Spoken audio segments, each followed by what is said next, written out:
Doctor Arpana Rawat YouTube channel पर आप सभी का एक बार फिर से स्वागत है। आज का यह वीडियो कक्षा 7 के लिए है और आज के इस वीडियो में हम सुनेंगे कहानी चिड़िया की बच्ची, जिसके लेखक हैं जैनेंद्र कुमार जी।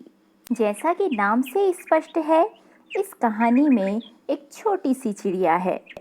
इस कहानी में दूसरे पात्र हैं माधव दास, जो बहुत अमीर हैं।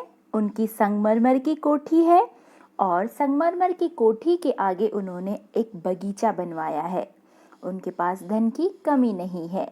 बगीचे में फव्वारे भी हैं। शाम को वे चबूतरे पर बैठकर इन सब का आनंद लिया करते हैं। एक शाम वे चबूतरे पर बैठे थे। अचानक उन्होंने देखा कि एक नन्ही सी चोंच वाली प्यारी आवाज वाली चिड़िया उनके बगीचे में आकर बैठ गई। चिड़िया की गर्दन लाल थी और गुलाबी और नीले रंग की वो चिड़िया थी। उसके पंख बहुत चमकदार थे, जो कि स्याही के रंग के थे। चिड़िया माधवदास के बगीचे में इस डाल से उस डाल पर थिरकने लगी। माधवदास को चिड़िया बहुत अच्छी लगी।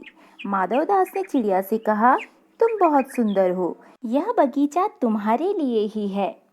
तुमने अच्छा किया कि तुम यहाँ आ गई। ऐसा सुनकर वो भोली सी चिड़िया घबरा गई। उसे संकोच हुआ। उसने कहा, मुझे पता नहीं था कि यह आपका बगीचा है। मैं अभी यहाँ से चली जाऊंगी। माधवदास कहते हैं, हाँ, बगीचा मेरा है और ये कोठी भी मेरी है। इन सबको तुम अपना ही समझो। मैं तुमसे बहुत खुश हूँ। ऐसा सुनकर चिड़िया भयभीत हो गई। माधवदास ने कहा, भोली चिड़िया, तुमने मेरा हृदय जीत लिया है। तुम्हें देखकर मेरा हृदय प्रसन्न है। मेरा महल सूना है, तुम यहीं रह जाओ। चिड़िया कहती है, मैं माँ के पास जाऊंगी। मैं तो बस सूरज की धूप खाने, हवा से खेलने और फूलों से बात करने के लिए अपने घर से उठकर आई। अब शाम हो गई है और मैं माँ के पास जा रही हूँ। माधवदास उस छोटी सी चिड़िया को प्रलोभन देते हैं, लालच देते हैं।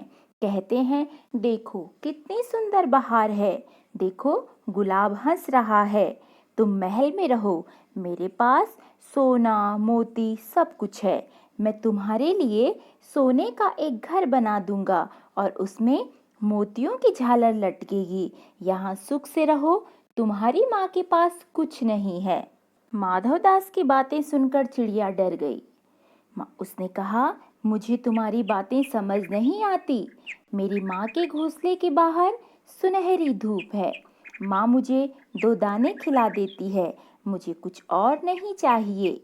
माधवदास चिड़िया को कहते हैं, मैं तुम्हें माला माल कर दूंगा। तेरा भाग्य खुल जाएगा। तेरी पानी पीने की कटोरी भी सोने की होगी। मेरी बहुत सारी कोठियां हैं, बगीचे हैं, नौकर नौकरानी हैं। तू मत जा, यहीं रह। सेठ ने चिड़िया को बातों में उलझाया और एक बटन दबाकर अपने सेवक को बुला लिया। चिड़िया को कुछ भी समझ नहीं आया। सेवक चिड़िया को पकड़ने का प्रयास करता है, पर हाथ में आकर भी वह हाथ नहीं आ पाई। अर्थात जैसे ही सेवक ने चिड़िया को छुआ, चिड़िया उड़ गई। चिड़िया चीखी और उड़कर एक ही सांस में अपनी माँ के पास पहुँच गई। माँ की गोद में जाकर वह सुबकने लगी, ओ माँ, ओ माँ। माँ ने बच्ची को अपने से चिपकाकर पूछा, क्या हुआ मेरी बच्ची? पर चिड़िया काँप काँप कर माँ की छाती से चिपक गई और कुछ नहीं बोली और सुबकती ही रही, ओ माँ। माँ से चिपककर वह ऐसे सोई जैसे अब पलक नहीं खोलेगी। तो ये थी कहानी चिड़िया की बच्ची। एक ऐसी चिड़िया की कहानी जिसने दुनिया में स्वार्थी माधवदास जैसा व्यक्ति देखा, जिसकी इच्छा जानकर छोटी चिड़िया अत्यंत ही भयभीत हो गई। ऐसा इसलिए हुआ क्योंकि सभी प्राणियों की तरह चिड़िया की बच्ची को भी अपनी स्वतंत्रता प्रिय थी और साथ ही वह अपने परिवार और अपनी माँ से अत्यंत प्रेम करती थी। आशा करती हूँ कि यह कहानी आपको पसंद आए। अगले वीडियो में इस कहानी के प्रश्नों के उत्तर होंगे। पाठ से संबंधित किसी भी जानकारी के लिए आप मुझे कमेंट बॉक्स में लिख सकते हैं। आप सभी का हार्दिक धन्यवाद।